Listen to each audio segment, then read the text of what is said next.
সকাল থেকে অঝোরে বৃষ্টির পর দুপুরের দিকে আকাশটা ঠিক এরকম লাগছিল, সেই জন্য আজকে বানিয়েছিলাম খিচুড়ি আর পাঁপড় ভাজা।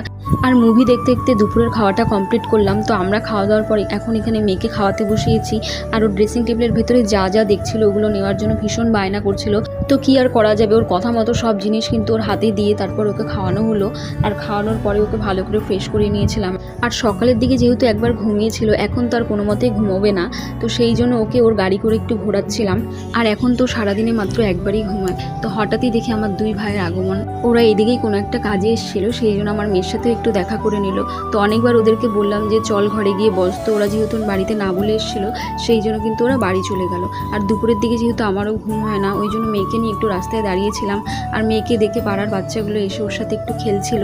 এই সময় যেহেতু আমার কোনো কাজ থাকে না, সেই জন্য আমি ওদের সাথে একটু সময় কাটিয়ে নিলাম। আর যেহেতু সন্ধ্যা হয়ে গেছিলো তাই ঘরে চলে এসেছি। আর ঘরে এসে আমার মেয়ের কাণ্ড, ও ডিউটি পালনে কিন্তু ব্যস্ত।